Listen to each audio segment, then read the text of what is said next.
encore une fois de plus, bonjour à tous et à toutes et bonjour à tous ceux qui sont connectés, mais aussi à nos frères et sœurs qui sont avec nous en présentiel ce matin. C'est une vraie joie de nous retrouver autour de la parole de Dieu et de célébrer notre Dieu. Ces temps de louange sont des moments bénis, des moments qui honorent et glorifient notre Seigneur Jésus-Christ.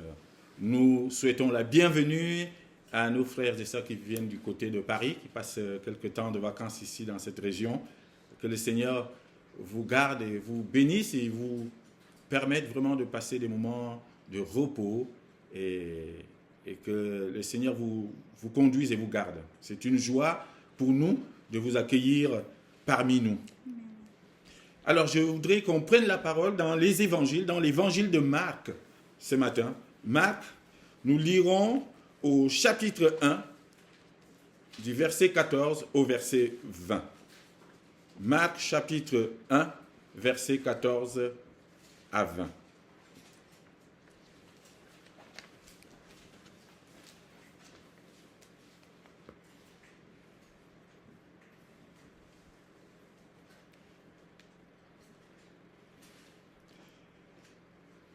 J'ai intitulé ce message « Jésus, le prédicateur parfait de l'évangile de Dieu ». Jésus, le prédicateur parfait de l'évangile de Dieu. Quand je pense qu'aujourd'hui, nous les prédicateurs, les serviteurs de Dieu, les servantes de Dieu, nous passons le temps de dimanche à dimanche, jour après jour, à prêcher la parole, à prêcher l'évangile, à dire des choses que nous lisons dans la Bible. Et je me dis, parfois nous prenons le temps à préparer, et c'est bien de préparer les prédications, c'est bien de préparer le message, c'est bien d'aller plonger dans la parole de Dieu, d'aller chercher l'inspiration pour apporter le message au peuple de Dieu. C'est une très bonne chose. Mais quand je lis l'évangile et je me dis, en fait, Jésus avait déjà tout fait. Jésus avait déjà tout dit, et il avait déjà tout dit, et très bien. Et parfois, nous allons chercher des choses à gauche, à droite, et parfois il arrive même de perdre les gens parce que nous voulons tellement expliquer, tellement rappeler les choses et dire des choses parfois qui ne correspondent pas à la réalité, alors que Christ a tout fait pour nous. Il avait déjà fait tout le boulot pour nous, et il avait déjà préparé la prédication. La prédication de Jésus tient en 4 points. Et c'est ce que la parole nous dit. Jésus ne tergiversait pas. Il n'allait pas dans tous les sens. Il ne cherchait pas, il ne criait pas. Mais il avait 4 points qu'il répétait tout au long de sa vie sur cette terre. Et je voudrais que ce matin, nous puissions revenir humblement. Humblement, je ne prétends pas être au niveau de l'enseignant parfait que Jésus, ou loin de là. Je voudrais juste qu'on révise des choses que vous savez déjà, qu'on connaît déjà, ces 4 points principaux de la prédication de Jésus. Les 4 piliers de la prédication de Jésus. On nous dit que Jésus allait de village en village, prêchant la parole de Dieu. Et il disait 4 choses. Le temps est accompli. Première chose. Le royaume de Dieu s'est approché. Deuxième élément de la prédication de Jésus. Et il disait, répentez-vous. Troisième élément. Et 4e point de sa prédication, c'était de nous dire, changez de vie et croyez en la bonne nouvelle. Voilà les 4 piliers de la prédication de Jésus. Et tout prédicateur de ces temps modernes ne peut que suivre cela. Et quand on va se rendre compte que dans ces 4 éléments, il y a déjà tout. Tout ce que nous pouvons dire dans toutes nos prédications se retrouve dans ce que Jésus avait déjà prêché. Et nous, humblement, nous n'avons qu'une seule chose à faire. Suivre humblement ce que le Maître a dit. Parce qu'en matière de prédication, il n'y a pas mieux. C'est Jésus. C'est l'enseignant. C'est le rabbi. C'est le Maître. Et nous devons suivre ce que notre Maître a dit. Et on se rend compte que au moment où il disait ces 4 éléments, au moment où il avait commencé à prêcher en Galilée, Tout de suite après, la parole nous dit, et c'est ce que nous allons voir dans ce passage, il a commencé à recruter les premiers disciples. Histoire de dire, voilà, voici la prédication, mais j'ai besoin de mains, j'ai besoin de bras, j'ai besoin d'hommes et de femmes pour relayer ce message partout dans le monde. J'ai besoin de disciples pour avancer avec moi afin que cette parole, que cette prédication, que ces messages soient entendus dans le monde entier. Tout de suite, il a commencé à chercher les disciples. Il te cherche, il me cherche, il veut des gens, des hommes et des femmes pour aller relayer ce message partout dans le monde. Et c'est ça que la parole veut nous apprendre ce matin. Nous appuyer sur ce que Jésus a si bien dit pour pouvoir maintenant nous mettre à sa suite et aller relayer ce message partout dans le monde. Telle est notre mission sur cette terre. Si tu cherches encore quoi faire, mon frère et ma sœur, si tu ne sais pas quoi faire de ta vie, bien-aimé en Christ, c'est de te lever maintenant, de devenir disciple de Christ et aller répandre ce message qu'il nous partage aujourd'hui dans le monde. Là où tu es, au travail, auprès de tes voisins, partout où tu es, ta mission, c'est de relayer le message de Christ, cette prédication qu'il nous a donnée et qu'il a si bien dit aujourd'hui. Alors, acceptes-tu de faire partie de la team Jésus? Acceptes-tu de faire partie de l'équipe de Jésus? Acceptes-tu de te lever et de suivre Jésus et de répandre ce message dans le monde? Parce que le monde a besoin d'entendre la parole de Christ. Et Dieu a besoin d'ouvriers pour aller travailler dans son champ. Telle est notre mission et tel est ce que nous sommes appelés à faire. Alors lisons ce passage et avant d'aller plus loin, Marc chapitre 1, versets 14 à 20. Après que Jean eut été livré, Jésus alla dans la Galilée prêchant l'évangile de Dieu.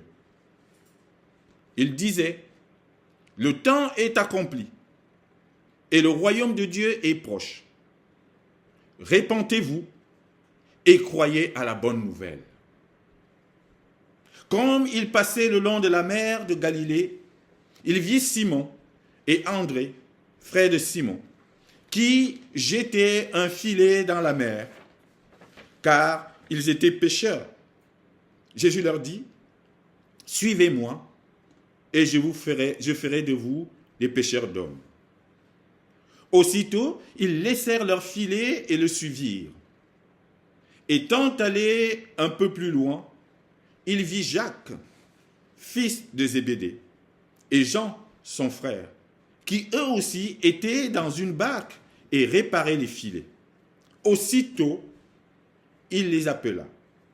Et laissant leur père, Zébédée dans la barque, avec les ouvriers, ils le suivirent. Amen. Voilà le passage qui nous concerne ce matin. Un court passage, mais un passage que nous connaissons tous dans la parole de Dieu.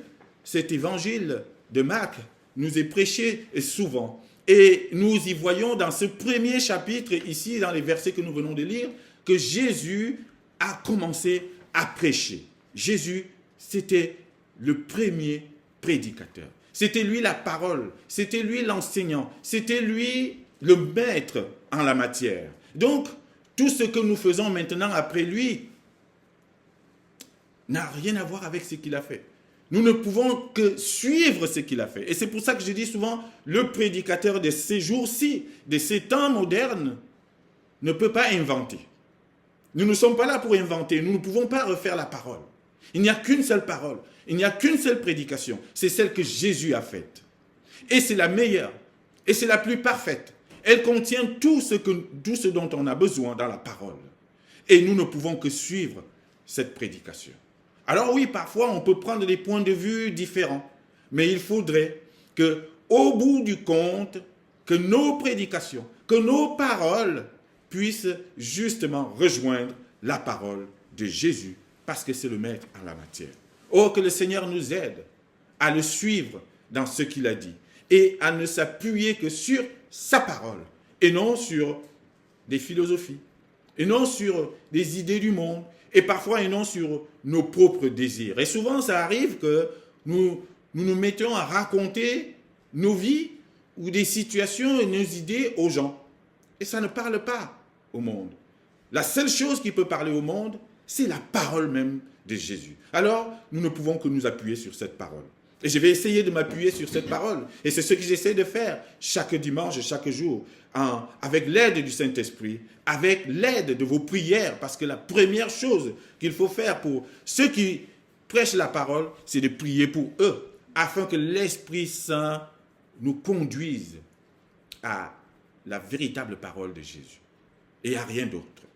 Alors, ce que Jésus nous dit ici, à travers cette parole, il nous dit 4 choses que je venais de citer dans mon propos introductif. Il prêchait la parole. C'est ce qu'on nous dit, que Jésus alla dans la Galilée prêchant l'évangile de Dieu. C'est l'évangile de Dieu que Jésus prêchait. Et la première chose qu'il nous dit dans cet évangile de Dieu qu'il prêchait, c'est que le temps est accompli. Voilà ce que Jésus disait à ses disciples. Le temps est accompli. Le temps est accompli, ça veut dire que tout ce qui avait été annoncé par les prophètes, tout ce qui concernait l'Ancien Testament, l'Ancienne Alliance, tout ce qui avait été annoncé en amont est arrivé, est accompli à travers la personne de Jésus-Christ. Jésus, c'est l'accomplissement de la parole. Jésus, c'est l'accomplissement de la prophétie. Jésus, il vient réaliser ce qui avait été prévu. Quand on lit l'Ancien Testament, quand on lit l'Ancienne Alliance, on se rend compte que tout ce qui est dans cette première partie de la Bible ne pointe que sur Jésus.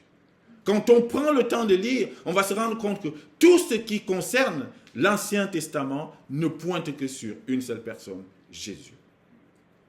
Ésaïe avait annoncé cet homme qui allait arriver, dont on allait détourner le regard. Son visage ne ressemblerait à rien. On le considérerait comme le maudit des dieux. Il serait maltraité. Il va être crucifié. Il prendra sur lui nos douleurs. Et c'est par ses meurtrissures que nous serons guéris. Et il dit, qui a cru à ce qui nous avait été annoncé? C'est ce qu'Ésaïe dit dans le chapitre 53. Il avait annoncé 7 siècles avant que Jésus n'arrive, ce qui allait arriver. Et ce temps-là a été accompli avec l'avènement du Christ. Michée avait annoncé que c'est de Bethléem que viendrait le roi. Et cela a été accompli. Dans Deutéronome, il nous avait été dit, oui, Dieu a décidé, il a dit, je susciterai du milieu de vous un prophète comme Moïse, un prophète qui serait comme Moïse, mais qui serait plus que Moïse. Et ce prophète, il parlait de Jésus. Il est arrivé. Alors la première chose que Jésus dit lorsqu'il rencontre les foules, il dit, le temps qui vous avait été annoncé, les choses qui avaient été annoncées, le temps qui avait été prévu par Dieu et dont vous avez entendu parler, ce temps est accompli par mon avènement, par l'arrivée de Jésus, par la présence de Jésus dans le monde. Le temps est accompli. N'attendez plus un autre temps. Dans l'évangile de Jean, au chapitre 4, il va nous parler de ces champs qui sont blancs. Déjà, les champs blanchissent, qui annoncent que le temps de la moisson est arrivé. Et vous êtes encore en train d'attendre quelques mois en disant, il faut encore 4 mois avant que la moisson ne commence. Et Jésus dit non, la moisson a commencé. Puisque je suis là, les champs sont blancs. Il n'y a plus un autre temps à attendre ici. Le temps qui était annoncé, le temps de l'avènement du Messie est accompli par la présence de Jésus. Jésus, c'est l'accomplissement de la prophétie. C'est l'accomplissement de la révélation. Et c'est la première chose qu'il nous dit ici. Le temps est accompli. Et lorsque Jésus dit cela, c'est pour nous alerter. C'est pour alerter la foule à qui il parle. Il dit, attention, ne perdez plus le temps. N'attendez plus autre chose. Ce qui vous avait été annoncé est arrivé. Maintenant, rentrez dans le temps. La deuxième chose que Jésus nous dit, c'est que le royaume de Dieu est proche. Et quand il dit le royaume de Dieu est proche, c'est une façon de dire, il est déjà là. Il s'est approché de vous. Il est tellement près de vous que pratiquement il est là. Le royaume de Dieu que vous attendez est déjà là et il est déjà là par la présence de Jésus. C'est Jésus qui vient maintenant manifester la présence du royaume de Dieu au milieu de nous. Le royaume de Dieu est proche.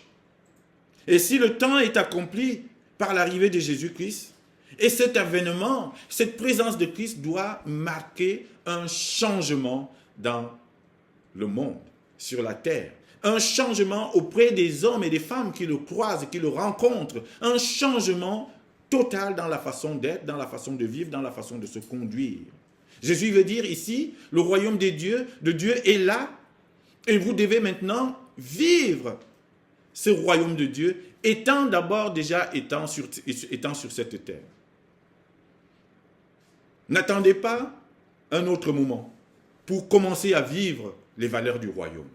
Et c'est ça qui marque justement le début du ministère de Jésus par ce fameux discours sur la montagne, le discours des béatitudes, un grand discours qui a fondé vraiment la vie du nouveau disciple de Christ, qui doit changer la façon de voir, qui doit changer la manière de vivre, qui doit changer sa conduite. Les nouvelles valeurs en Christ sont là. L'homme et la femme nouvelle est là, à travers Jésus-Christ. Oui, nous pouvons vivre ce royaume sur cette terre déjà. Nous pouvons vivre les valeurs du royaume sur cette terre. L'amour, la bienveillance, la paix, la joie, la foi. Toutes ces choses qui forment le fruit de l'esprit, nous pouvons déjà les vivre sur cette terre.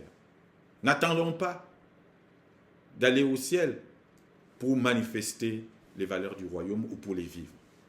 Il est déjà là. Jésus est déjà là.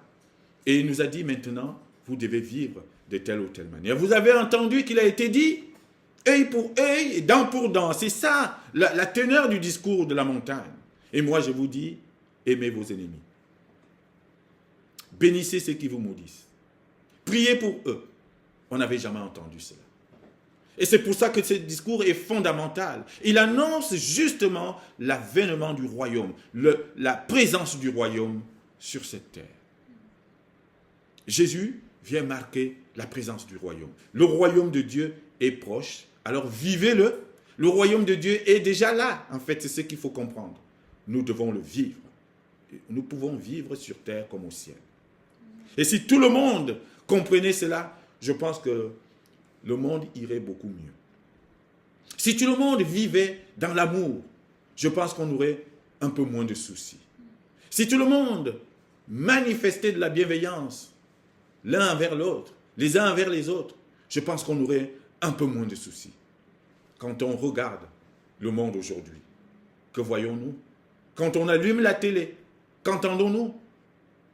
Tristesse sur tristesse, désastre sur désastre, violence sur violence, haine sur haine. On se dit, il est où ce royaume? Jésus nous dit, le royaume de Dieu s'est approché et nous ne voyons que de la violence. Et nous ne voyons que de la haine. Et nous ne vivons que des choses qui n'honorent pas Dieu. Et il y a de quoi être désespéré. Mais Jésus te dit ce matin, je t'ai dit la vérité. Le royaume de Dieu est proche. Il est là. Vous pouvez vivre les valeurs du royaume sur cette terre. Dieu a mis son royaume à notre disposition. C'est à nous de marcher dans ces belles œuvres qu'il a préparées d'avance.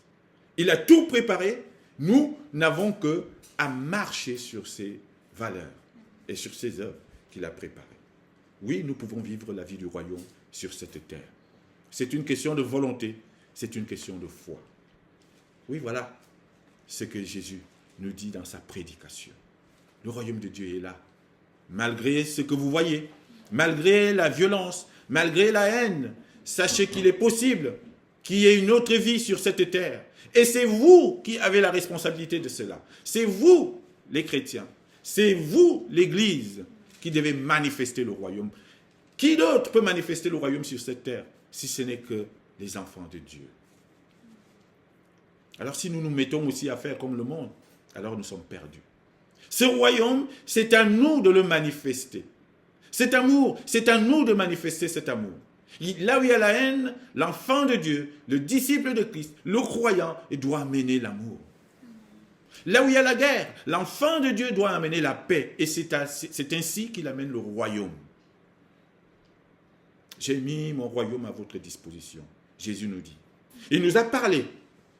Et il nous a donné le nouveau chemin du nouveau disciple. Vous êtes la lumière du monde. Voilà ce qu'il nous dit. Et ces paroles, on les répète tous les jours. Mais on a du mal à les manifester. Vous vous rendez compte? C'est énorme. Jésus dit, vous êtes la lumière du monde. Vous êtes le sel de la terre. Alors fais en sorte que là où tu es, qu'il y ait du sel. C'est-à-dire qu'il y ait du goût. Le sel est là pour donner du goût à la nourriture. Est-ce que tu donnes du goût là où tu es, à ton travail? Est-ce que quand tu es là, on se dit, ah, Marcel est là, ah, ça a une autre saveur. Tu vas le manifester. Tu vas montrer que tu es la lumière. Et ce sel est là aussi pour retarder la corruption et la putréfaction. Le sel est là pour justement retarder le fait que ça pourrisse. Donc on va mettre du sel pour que ça ne pourrisse pas. Toi, tu dois être ce sel-là. Là où tu vois qu'il y a la corruption, là où tu vois qu'il y a de la pourriture, là où tu vois qu'il y a des choses qui n'honorent pas Dieu, toi tu dois amener le sel. Tu dois montrer une autre façon de faire. C'est cela le royaume de Dieu. Ce n'est pas autre chose, chers frères et sœurs. Et souvent, nous disons le royaume de Dieu, on voit ça très loin, on voit ça au ciel, on voit ça après la mort. Non, il te dit le royaume de Dieu est proche, il est là en fait. Et c'est à toi de le manifester, c'est à toi de le montrer, parce que Christ t'a enseigné. Alléluia. Amen. Manifestons le royaume de Dieu, chers frères et sœurs. Et vous allez voir que là où vous serez, les choses iront un peu mieux. Je ne dis pas que tout va tout de suite s'arranger, mais si chacun faisait un peu là où il est, je pense que les choses iraient mieux. C'est à nous de manifester ce royaume. C'est à nous de le vivre. Vivons les valeurs du royaume sur cette terre. Et nous serons des beaux ambassadeurs de Christ. Et c'est ça qu'il vient nous dire. Quand il dit le royaume de Dieu s'est approché, ne prenons pas ça à la légère, ne disons pas, oui, mais c'est des paroles encore, il est où ce royaume? En fait, c'est des valeurs qu'il faut vivre, c'est ta conduite, c'est ta manière de faire qui va faire que ce royaume sera présent. Et qu'au centre commercial, tu vas aider cette petite vieille qui a du mal à porter quelque chose. Tu vas aller apporter quelque chose. Tu vas dire une belle parole. Tu vas bénir. C'est toutes ces petites choses qui font que on va se dire, oui, c'est beaucoup mieux, on respire un peu mieux. Rendez la terre habitable, c'est ce que la parole nous dit. Et tu peux la rendre habitable par ta conduite. On n'est pas obligé de faire comme le monde. Nous pouvons vivre autrement. Vivons les valeurs du royaume. Alléluia. C'est la deuxième chose qu'il nous dit. La troisième chose que Jésus dit dans sa prédication, je vous ai dit, ça tient en 4 éléments, mais c'est très simple. Et souvent, nous compliquons la vie. Nous voulons faire des prédications, mais philosophiques. Et on perd tout le monde. Et Jésus a été simple, pratique. Vivez les valeurs du royaume. Et troisième chose, répentez-vous. Répentez-vous. Jésus n'a eu de cesse que de dire cela. Répentez-vous, ça veut dire changer. Changez votre conduite, changez votre comportement. Comment veux-tu vivre les valeurs du royaume si tu continues à vivre comme le monde, si tu continues à voler, si tu continues à faire de la corruption, si tu continues à s'aimer de la haine? Ce n'est pas ça le royaume. Change. Pour que le royaume de Dieu soit manifeste sur cette terre, nous devons changer de conduite, changer de comportement. C'est cela la repentance. C'est d'abord se reconnaître comme faible, comme quelqu'un qui vit encore dans la chair et qui peut tomber. Se reconnaître, oui, potentiellement fébrile. Et prendre la décision justement de changer et de ne plus marcher comme le monde marche. Et de ne plus marcher par la chair, mais marcher par l'esprit. C'est cela la repentance. Change. Vis comme dans le royaume de Dieu. Vis les valeurs évangéliques. Vis ce que Dieu te demande de vivre. C'est cela le changement. Jésus avait l'habitude de dire aux gens qu'il rencontrait, répentez-vous. Parce que c'est cela aussi, c'est ce à quoi ça tient aussi notre vie. Notre vie éternelle tient à cela. Répands-toi, ça veut dire change de comportement ou repense ta vie en fait. J'ai l'habitude de dire, répands-toi, ça veut dire repense-toi. Si tu fais des choses qui n'honorent pas Dieu, si tu faisais des choses qui ne correspondent pas à la vie du royaume, change. Reconnais que tu es sur la mauvaise voie, change et reviens sur le chemin que Christ a tracé. Et ainsi, tu toucheras du doigt ce pardon qu'il nous a acquis sur la croix. C'est cela aussi la vie. Et c'est ce que Jésus nous dit. On vient nous dire à Jésus, on vient lui dire un jour, il y a un mur qui est tombé sur 18 personnes à Silo. Ils sont tous morts. Qu'est-ce qu'ils ont fait ces gens? Pourquoi ils méritent ça? Il disait à Jésus, mais comment ça se fait? C'est pas juste, c'est pas normal que 18 personnes, un mur tombe sur eux et ils disparaissent. Au lieu de chercher des explications, au lieu d'essayer de leur expliquer c'est pas quoi, Jésus a dit juste une chose à ces personnes. Répentez-vous, sinon vous périrez également. La repentance, c'est ce moment où on décide de basculer, de changer. De dire, oui, Seigneur, je ne t'honorais pas. Oui, Seigneur, je vivais dans les ténèbres. Oui, Seigneur, je faisais des choses qui n'étaient pas les choses du royaume. Maintenant que je t'ai connu, je change de vie. Et je veux marcher selon ta volonté. Et je veux marcher selon les valeurs du royaume. Et alors, oui, il nous tiendra la main. Il nous pardonnera. Et il nous conduira. Et c'est cela que nous devons faire aujourd'hui. Et nous devons prier pour le monde. Pour que beaucoup dans ce monde soient dans cette attitude de repentance. Parce que beaucoup de gens ne se rendent même pas compte qu'ils sont plongés, qu'ils sont tombés, qu'ils sont dans les ténèbres et qu'ils sont en train de s'accrocher à quelque chose qui va les perdre. Beaucoup de gens ne se rendent pas compte. Il faut d'abord qu'ils prennent conscience. Et c'est pour ça que nous devons prier. Qui ne sont pas sur la voie qui honore Dieu. Et qu'ils soient convaincus de péché par qui? Par le Saint-Esprit. Et alors oui, parce que comment voulez-vous qu'ils entament le chemin de la repentance s'ils ne sont pas conscients même de leurs fautes, de leurs erreurs, de leurs faiblesses.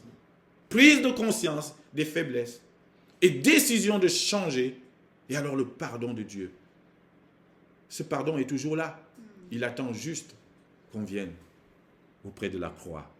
Dire, Seigneur, oui, je suis tombé. Je reconnais que je n'ai pas toujours été dans ta volonté et je n'ai pas toujours fait ce que tu demandes. Alors je reconnais. Et je te prie de me pardonner. Et il te pardonne. Ça commence par là. Repentance, chers frères et sœurs. Repentez-vous. Vivons une vie de repentance. Et souvent, beaucoup de gens pensent que ça y est, ils sont déjà à l'abri, ils ne peuvent plus tomber. Mais ça y est, j'ai tout fait, j'ai tout fait bien.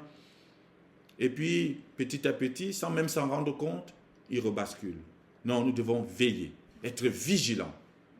Et toujours dire, Seigneur, si j'ai mal fait, remets-moi sur le droit chemin. Sonde mon cœur, regarde si je suis sur la bonne voie. C'est ce que nous dit le psaume 139. Sonde mon cœur.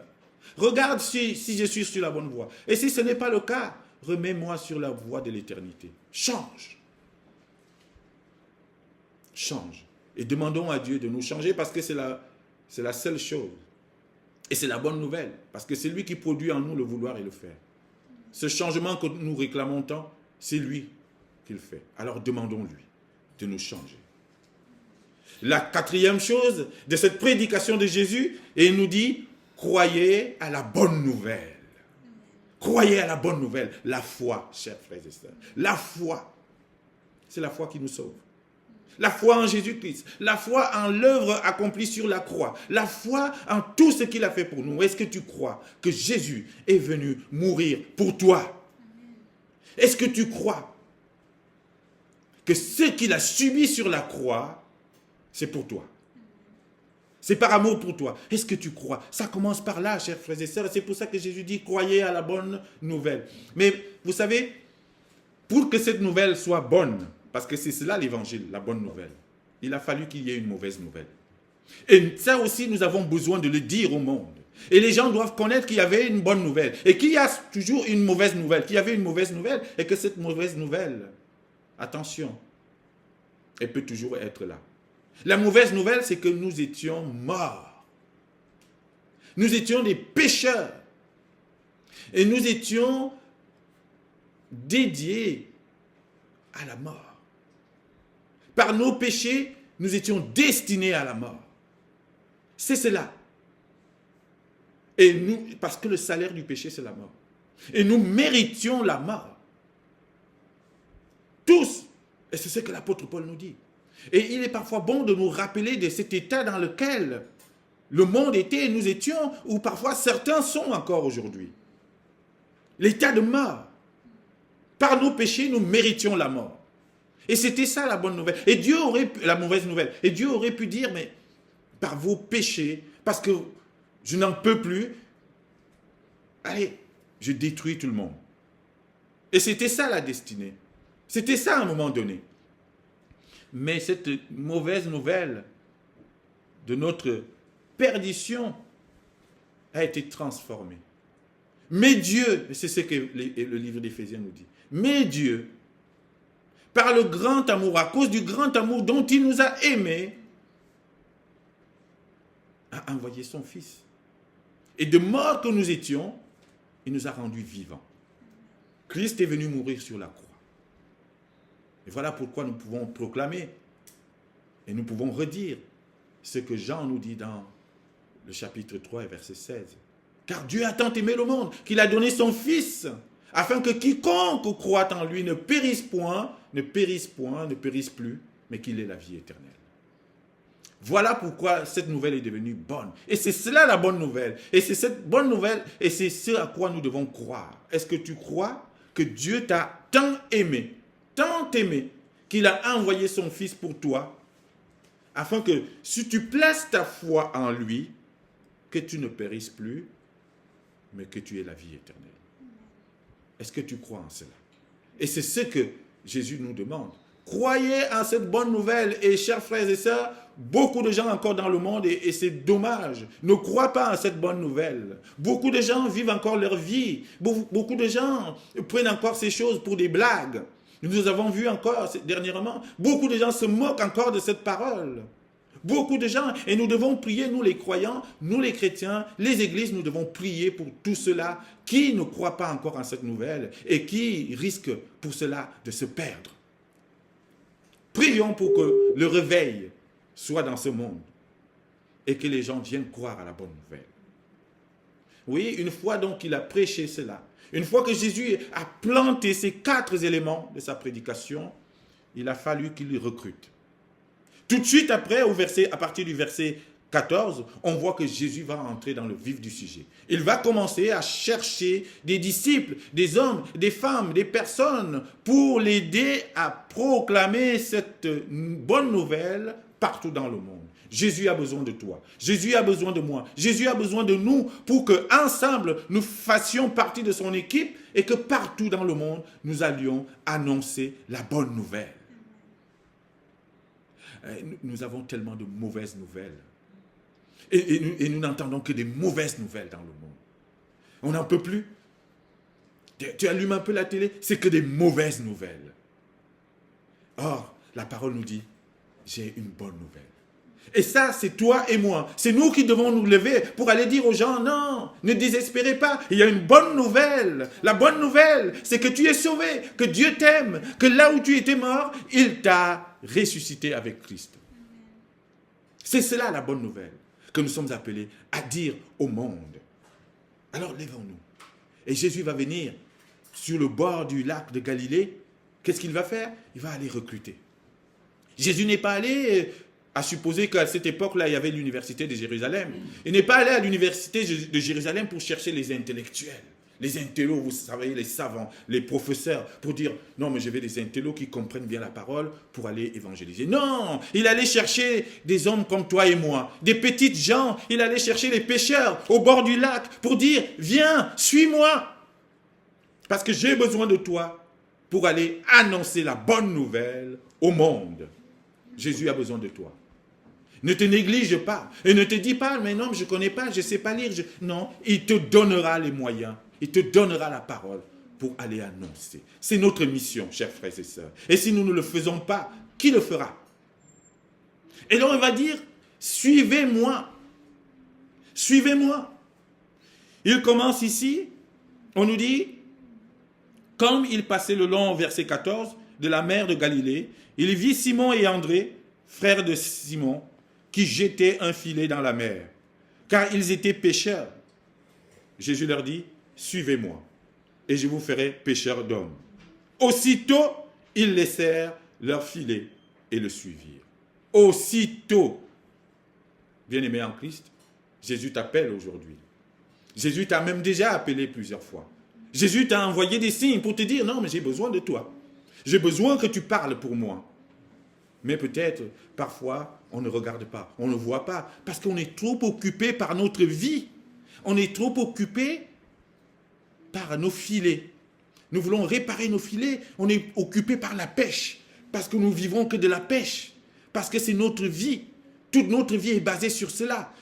Comme ici, Simon et André, leur vie, ils vivaient de la pêche. C'était ce qui faisait leur raison de vivre.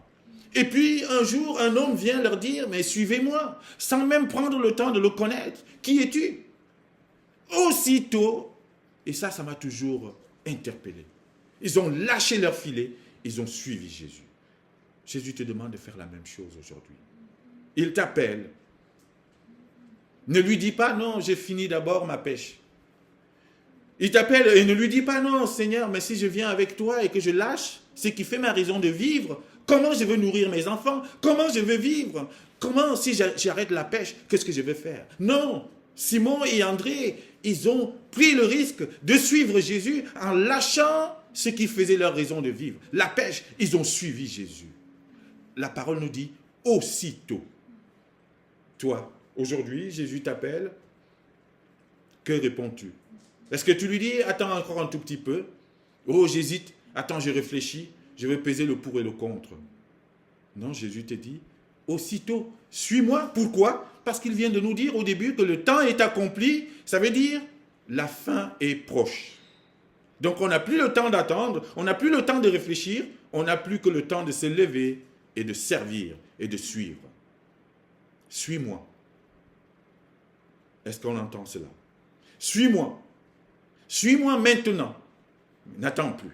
Alors oui, suivre Jésus, cela demande un certain, comment dire ça, un renoncement. Cela coûte de suivre Jésus. Et ne pensez pas que c'est facile tous les jours de suivre Jésus. Ça, d'ailleurs, il le dit. Si quelqu'un veut venir après moi, qu'il renonce à lui-même et qu'il fasse quoi? Qu'il se charge de sa croix. Oui, suivre Jésus, ça coûte. Ça nous coûte parce que ça te coûte de renoncer aux choses du monde. Ça nous coûte de renoncer à un certain nombre de choses dans lesquelles nous nous complaisions et de revenir à lui. Et ça coûte. Et ça demande un sacrifice. Ça demande un certain nombre de choses. Oui, ça coûte. Mais qu'est-ce que ça vaut par rapport à la vie éternelle qui t'est promise? Rien du tout.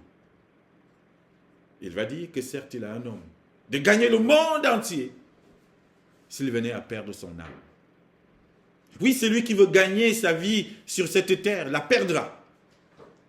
Et celui qui accepte de la perdre sur cette terre, c'est-à-dire d'accepter ce sacrifice qui est lié, qui est attaché au fait de suivre Christ, la gagnera son âme. Alors accepte de te sacrifier un peu, accepte de renoncer un peu à ces choses du monde pour suivre celui qui va t'amener à la vie éternelle, Jésus-Christ.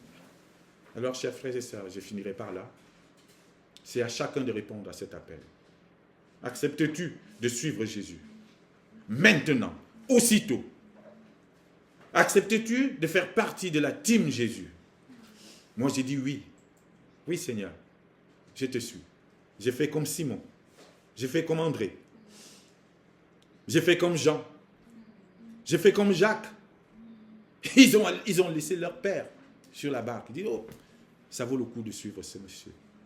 Alors suivons-le, sachant que ce ne sera pas facile, mais au bout, nous gagnerons. Amen. Que le Seigneur soit sanctifié et qu'il soit béni. Amen.